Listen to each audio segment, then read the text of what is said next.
జిన్నా వచ్చి ఏం చెప్పాడు? మొదటి రోజే ఢాకాలో చెప్పాడు, మీరందరూ ఉర్దూ నేర్చుకోవాలి, బెంగాలీ మర్చిపోవాలని చెప్పి. అందువల్ల తీవ్ర బెంగాలీ భాష సంస్కృతిని అతి భయంకరంగా హింసాయుతంగా అణిచివేస్తే బంగ్లాదేశ్ విమోచనోద్యమం నడిచింది. అందువల్ల భాష మతము మన దేశంలో విశ్వాసము చాలా బహువిధమైనది, వైవిధ్యమైనది. ఈ వైవిధ్యమైన ఆహార అలవాట్లు చూడండి, ఒకరి మాంసాహారం తింటారు, ఒకరు శాకాహారం తింటారు.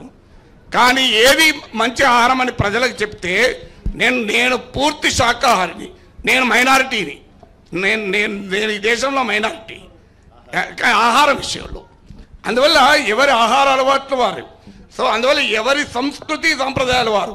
మీకు ఒక ఉదాహరణ చెప్తాను. తెలంగాణలో మేనమామ తండ్రితో సమానం. పెళ్లి కూతుర్ని మంటపానికి మేనమామ తీసుకొస్తాడు, కానీ ఆంధ్రలో మేనమామను పెళ్లి చేసుకుంటారు. ఇద్దరు తెలుగు వాళ్ళే, ఇద్దరు హిందువులే. సాంప్రదాయంలో ఎంత తేడా ఉందో మీరే గమనించండి.